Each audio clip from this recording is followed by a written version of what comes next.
अस्सलाम वालेकुम, मैं हूं सैयद अखिल। आप देख रहे हैं मेरे साथ परभनी। आज तक चलते हैं परभनी जिले की सबसे बड़ी और खास खबर के लिए। परभनी शहर के रास्तों का विकास होना शुरू हो गया है और परभनी शहर के रास्तों के विकास के लिए, परभनी शहर के डेवलपमेंट के लिए 62 कोटी रुपए के निविदा को मंजूरी दी गई है महाराष्ट्र शासन की जानिब से, जिसके चलते परभनी के भारतीय जनता पार्टी की जानिब से पत्रकार परिषद का आयोजन किया गया था। और पत्रकार परिषद का आयोजन करने के बाद में सबसे पहली बात तो ये हो गई है कि यहाँ पर 17 जनवरी 2024 को पाथरी विधानसभा मतदार संघ के कार्य सम्राट आमदार सुरेश रावजी वरपुड़कर इनकी जानिब से एक पत्रकार परिषद का आयोजन किया गया था। उसके बाद भारतीय जनता पार्टी के परभनी शहर महानगर अध्यक्ष आनंद भरोसे इनकी जानिब से भी 18 जनवरी 2024 को एक पत्रकार परिषद का आयोजन किया गया था, जिसमें सामान्य रुग्णालय मार्ग से दरगाह रोड मार्ग पारवा गेट, उसी के साथ में जायकवाड़ी कैनॉल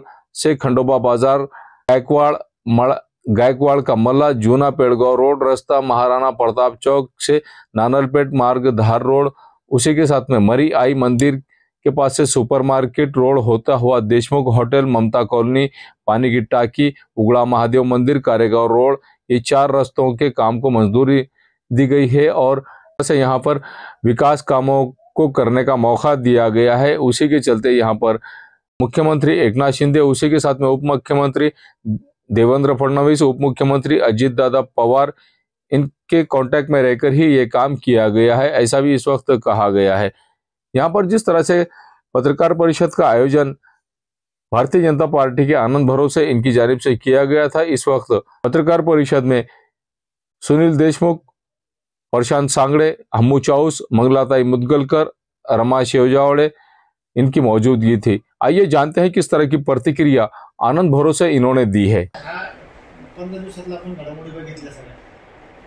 समजा यांचं असं म्हणणं की आम्ही 50 रुपये म्हणून निधी आला, अजित पवारांनी सुद्धा निधी देण्याचा अधिकार त्यांचे निधीचे, त्यांना इथे लोकसभा लढायची म्हणून त्यांनी निधी दिला। तुमचं काही नसेल तुम्ही म्हणताय आम्ही केलं, म्हणजे नेमकं केलं कोणी? एक प्रश्न। नाही सरकार आहे, पण सरकार आहे मग तुम्ही सरकार नाही माजुराला पैसा तुम्ही पाहिजे होते का तुमचे पैसे माजुराला पाहिजे होते? ऐका ना, सरकारने केलं ना, सरकारमधले घटक पक्ष आहेत ते तुमचे पैसे तुम्हाला वेगळे घ्यायची गरज काय? नाही मी तुम्हाला तेच सांगतो, मी माजुराला यांनी प्रेस घेतली म्हणून आम्ही प्रेस घेतली असातला भाषण। पहिले प्रेस मला वाटतं की वरपुडकर साहेबांची झाली, नाही तो तुमच्या विरोधात आहे ना, ते त्याचा विषय तुमचा नाही, तुमच्या विरोधात आहे। आणि आम्ही तेच म्हणालो ना, एकनाथ शिंदे साहेबांनाही आम्ही ती व्यथा मांडली, अजितदादांकडेही मांडली आणि देवेंद्र फडणवीस साहेबांकडे सुद्धा आम्ही मांडली। पण आम्ही तुम्हाला दाखवायलोच ना, आम्ही असं म्हणून आम्ही जे पत्र दिलेले, मी काल मला समजल्यानंतर मला आता हे सकाळी माझ्या हातात पडलं पत्र मी घेतले। दुसरा प्रश्न आहे, आपल्याकडे समजा हे 62 कोटी आले, पूर्वी आपल्या बंधाऱ्यांसाठी बरेच कोटी रुपये आले आणि हे सगळं पाहताना लोकांच्या गरजा आहे असं तसं मग नाट्यकला लोकांची गरज वाटत नाही का तुम्हाला? सरकार म्हणून जबाबदार आहे तुम्ही, लोकप्रतिनिधी, म्हणजे 5 कोटीसाठी तुम्ही बोलता 5 कोटी ते आणू शकत नाही, तुम्ही जर मोठापणा दाखवला तर ते 5 कोटी येऊ शकत नाही लोकांसाठी। त्याच्यात सुद्धा सांगतो मी तुम्हाला,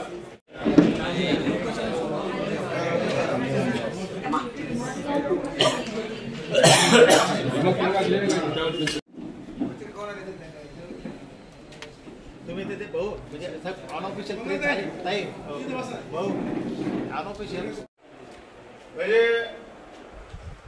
यांची जी सवय आहे सूट कोणत्याही बाबतीमध्ये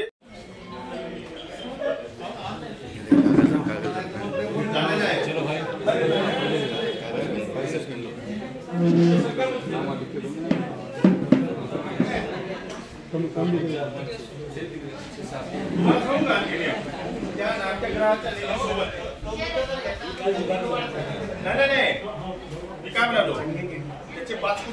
जे परभणी शहरातले जे 62 कोटी रुपयेचा जो निधी मंजूर करण्यात आलेला आहे, त्या अनुषंगाने ही पत्रकार परिषदेचं आयोजन करण्यात आलेलं आहे। या पत्रकार परिषदेमध्ये दुसरं एक सांगायचं झालं तर हा निधी जो माननीय देवेंद्र फडणवीस साहेबांनी आदेशित केल्याप्रमाणे सार्वजनिक बांधकाम मंत्री रवींद्रजी चव्हाण साहेब यांनी तो मंजूर करण्यात आलेला आहे। या अनुषंगाने ही पत्रकार परिषद ही घेण्यात आलेली आहे।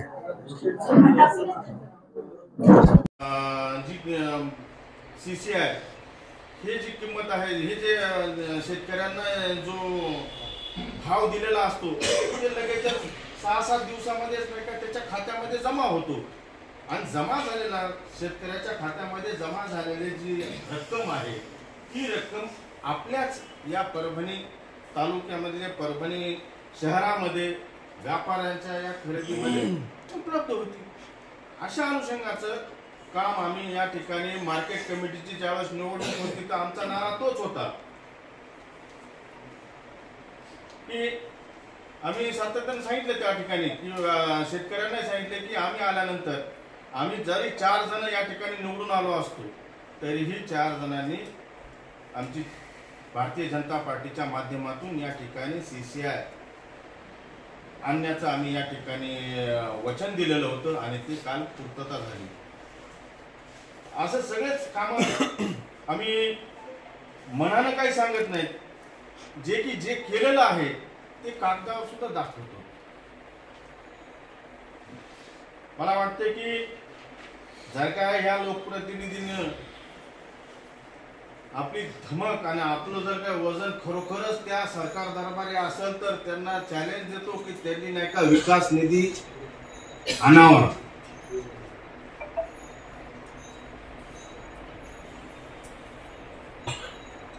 आज पुन्हा सांगितलं की काल आम्ही एक पियुष गोयल साहेबांचं वस्त्र उद्योग मंत्रालय नवी दिल्लीच्या ज्यावेळेस आम्ही या कृषी महोत्सवाच्या अनुषंगाने परभणीमध्ये देवेंद्र फडणवीस आले असतात त्यांनी आम्ही सातत्याने त्यांना आम्ही त्यावेळेसपासून नाही का पाठपुरावा करत होतो की जे 2014-15 पासून जे CCI या परभणी शहरातलं बंद झालेलं होतं, परभणी तालुक्यातलं बंद झालेलं होतं, त्यावेळेस त्यांना आम्ही सातत्याने पाठपुरावा केला की CCI या परभणी शहरामध्ये चालू करावं।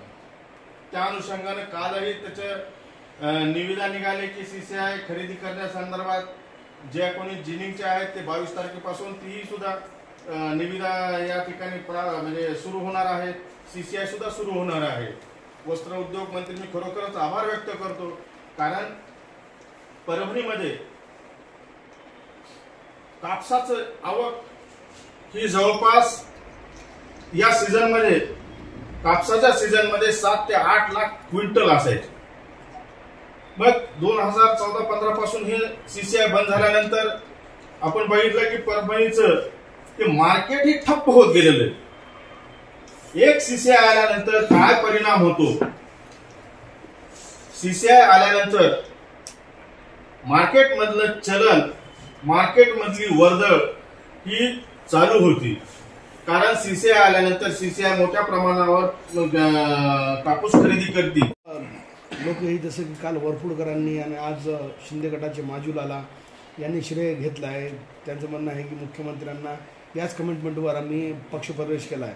वरपुडकरही काल म्हणले की सगळं क्रेडिट आमचंच आहे, आम्ही आटोकाट प्रयत्न केले आणि त्यानंतर निधी आला। आता तुम्ही डिमांड करायला की क्रेडिट आमचंच आहे म्हणून। नाही, मी तुम्हाला पहिलेच सांगितलं की हे ज्यावेळेस नाही का रस्त्याची वर्गीकरण केलंय ते ज्या ठिकाणी म्हणजे त्यावेळेसचे जे महानगरपालिकेतले जे कोणी सदस्य असतात त्यामध्ये आमचे भारतीय जनता पार्टीचे पण आहेत, त्यासोबतच कोणी जे काय असेल तर त्यांनी वर्गीकरण बदललं आणि त्यावेळेस ते वर्गीकरण बदलल्यानंतर माननीय अशोकरावजी चव्हाण साहेबांनी तो निधी मंजूर केला आणि त्यावेळेस म्हणून तर तुम्हाला ते म्हणले की काल वरपुडकर साहेबांनी जी प्रेस घेतलेली शेवटी त्यांनी आभारही सुद्धा नाही का आपलं सरकारचे मानलेले आहेत आणि सार्वजनिक बांधकाम मंत्र्याचे सुद्धा आभार त्यांनी व्यक्त केलेले आहेत। मग सरकारने हे बघितलं नाही की या ठिकाणी कोण काम आहे, पण फक्त आपला परभणीकर रस्त्याविना तरसू नये बस एवढंच त्यांनी केलं की मागचा जो उठाव होता मागेही बघा आपल्या ज्यावेळेस शासन आपल्या दारी जो कार्यक्रम झालेला होता आम्ही सुद्धा त्या ठिकाणी म्हणलं की एकनाथ शिंदे साहेबांना, मुख्यमंत्र्यांना म्हणलं की देवेंद्र फडणवीस साहेबांना म्हणलं, अजितदादांना सुद्धा म्हणलं, आम्ही तिन्ही पक्षाचे जे आहेत नेते मंडळीला आम्ही तिन्ही पक्षाच्या या परभणीतील आपल्या शिंदे साहेबांच्या शिवसेना असेल की अजितदादांची राष्ट्रवादी असेल, ह्या सर्वांनी एकच आम्ही विनंती केली की या ठिकाणी आमच्या परभणी शहरातील रस्त्याचा निधी ह्या मंजूर झाला पाहिजे, असं आम्ही वक्तव्य केलेलं आहे आणि त्या माध्यमातून हा निधी प्राप्त झालेला आहे. मग आता 1.5 वर्ष झाले भाऊ हा निधी पॉज होता, केवळ त्रुटी छोट्या मोठ्या कारणावर. मग आता 1.5 वर्ष परभणीकरांना कोंडीत पकडलं, याचा कोण जबाबदारी घेणार? 1.5 वर्ष खड्डेमध्ये प्रवास केला परभणीकरांनी. सुनील भाऊच्या वार्डमध्ये तर काय बुरा हाल आहे रस्त्याचं, त्या रत्नाकर गुट्टे फिरले त्या रस्त्यावर. मग याला जबाबदार कोण?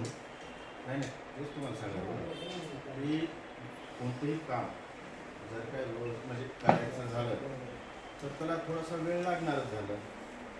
मग जे पहिले ज्या सरकारमध्ये व्हायला पाहिजे होतं त्या सरकारमध्ये झालं नाही, त्यावेळेस तर निधी काय उपलब्ध झालेला नव्हता, फक्त मंजुऱ्या झालेल्या होत्या आणि निधी उपलब्ध नसल्यामुळे त्या गुत्तेदाराने काम केलेलं नाही. मग तो टाइम पिरियड जर काय झाल्यानंतर एक पद्धत असते आणि एक नियम असतात की त्यामध्ये त्या सगळ्या गोष्टी बसवायच्या असल्या तर त्याला वेळ लागणारच.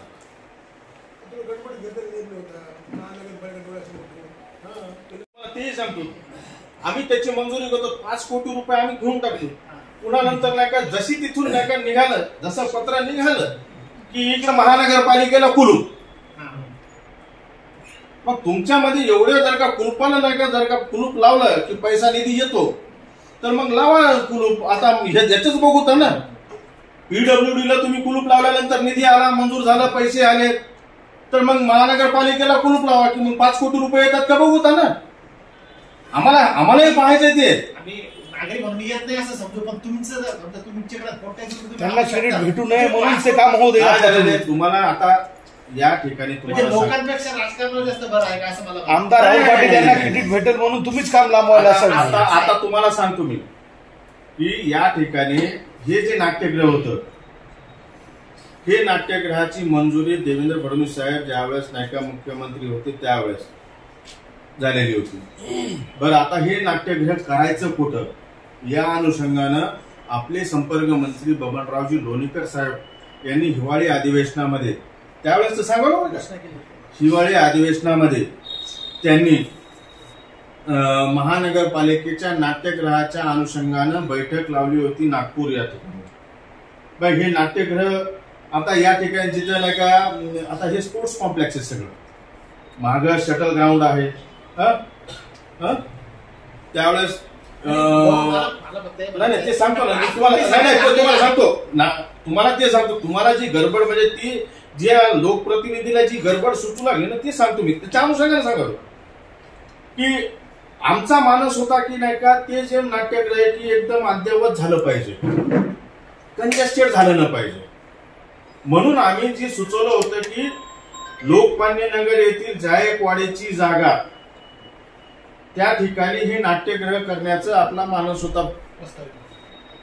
मग या लोकप्रतिनिधीनं आपण दाखवलं की बाबा ह्या ठिकाणचं नाट्यगृह हे इथं केलं पाहिजे, ताबडतोब झालं पाहिजे. मग तुम्हाला नाही का ज्यावेळेस बैठकीला बोलवलो त्यावेळेस तुम्ही बैठकीला येत नाही, त्यावेळेस ते हे नंतर युतीमध्येच होते ना, मग त्यावेळेस नागपूरच्या बैठकीला आलेलं आहे बोलून सुद्धा. तुम्हाला हे नाट्यगृह या ठिकाणी करून तुम्हाला काय याच्यामधलं काय वर्चस्व निर्माण दाखवायचं होतं का?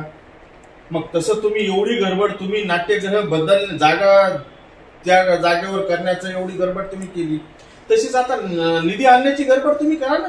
होत नाही असं तुम्ही करू शकता का असं आणणार आम्ही तर आणणारच आहे, आम्ही आणणारच आहे. लोक आम्ही नाही का त्याच्यासारखा हलकट धंदा करणारे आम्ही नाहीये सर. आम्ही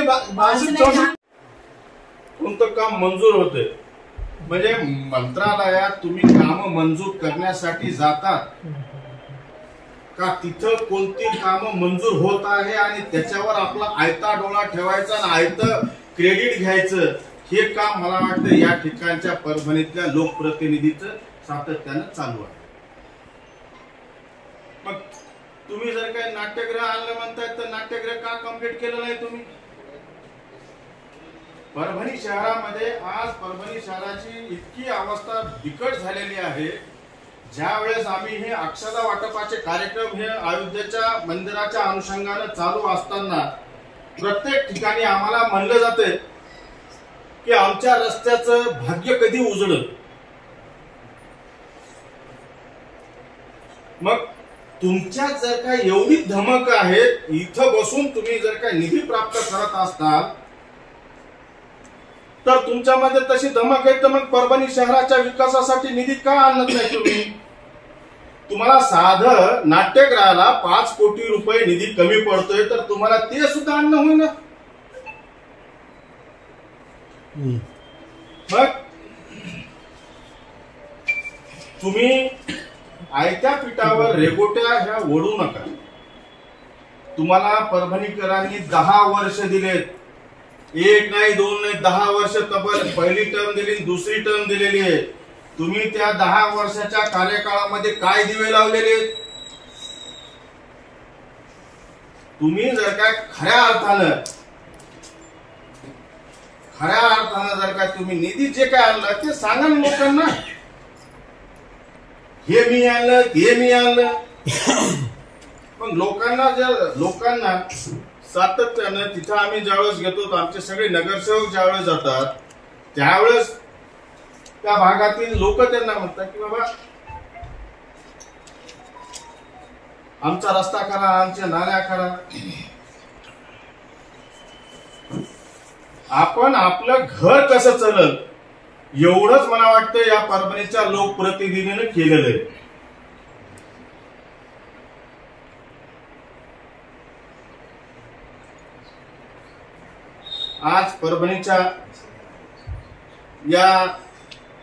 आज परभणीमध्ये जे गव्हर्नमेंट मेडिकल कॉलेज झाले, मला सांगायला अभिमान वाटतो की आमच्या महाराष्ट्राचे नेते देवेंद्रजी फडणवीस साहेब यांनी त्या मेडिकल कॉलेजच्या अनुषंगानं पुढाकार घेऊन हे मेडिकल कॉलेज शासकीय वैद्यकीय महाविद्यालय हे सर्वसामान्य जनतेसाठी दिलेले आहे. त्यासोबतच परभणीकरांची पाणी पुरवठ्याची योजना आहे, जी सुद्धा त्यांनी बघितलं नाही की बाबा ह्या महानगरपालिकेवर कोणाची सत्ता आहे. पण माझा परभणीकर, आम्ही ज्यावेळेस निवेदन देतो त्यावेळेस एक आपला परभणीकर कुठं या ठिकाणी तहानलेला नसू नये, त्याच्या घरी पाणी पोहोचलं पाहिजे. या अनुषंगानं आम्ही त्या सुद्धा याच्या वेळेस देवेंद्र फडणवीस साहेबांनी जवळपास 150 कोटी रुपये, बरोबर आहे म्हणजे बरं सुनील, 150 कोटी रुपये परभणी शहराच्या या पाणी पुरवठा योजनेसाठी दिलेले होते करण्यात आलेला आहे. त्या अनुषंगाने ही पत्रकार परिषदेचं आयोजन करण्यात आलेलं आहे. या पत्रकार परिषदेमध्ये दुसरं एक सांगायचं झालं तर हा निधी जो माननीय देवेंद्र फडणवीस साहेबांनी आदेशित केल्याप्रमाणे सार्वजनिक बांधकाम मंत्री रवींद्रजी चव्हाण साहेब यांनी तो मंजूर करण्यात आलेला आहे. या अनुषंगाने ही पत्रकार परिषद ही घेण्यात आलेली आहे. ये न्यूज़ कवर की हमारे परभणी आज तक के कार्यकारी संपादक बाबरुद्दीन सिद्दीकी, 24/7 माझा महाराष्ट्र न्यूज़ चैनल के कार्यकारी संपादक Sattar Khan Pathan, the fact today के कार्यकारी संपादक सलीम खान उर्फ जुल्फुसर, परभणी टुडे के कार्यकारी संपादक सैयद अयान, परभणी आज तक के मराठवाड़ा ब्यूरो चीफ सोहेल तांबोली, 24/7 माझा महाराष्ट्र न्यूज़ चैनल के मराठवाड़ा ब्यूरो चीफ फिरोज खान पठान, परभणी आज तक के जिला प्रतिनिधि सैयद मोबिन सैयद इस्माइल, परभणी आज तक के परभणी शहर प्रतिनिधि शेख सद्दाम शेख निज़ाम, 24/7 माझा महाराष्ट्र न्यूज़ चैनल के परभणी जिला प्रतिनिधि शमीम खान पठान, इन्होंने मिलकर मैं हूं सैयद अखिल। आप देखते रहिए मेरे साथ परभणी आज तक। आप हमारे चैनल को सब्सक्राइब करें, सब्सक्राइब करने के बाद बेल आइकन का बटन जरूर दबाएं। उसी के साथ आप हमारे चैनल को लाइक करें, शेयर करें और कमेंट करना ना भूलें। आप हमें Facebook, Twitter, Instagram, Telegram, WhatsApp और यूट्यूब पर भी फॉलो कर सकते हैं। मुझे दीजिए इजाज़त। जय हिंद।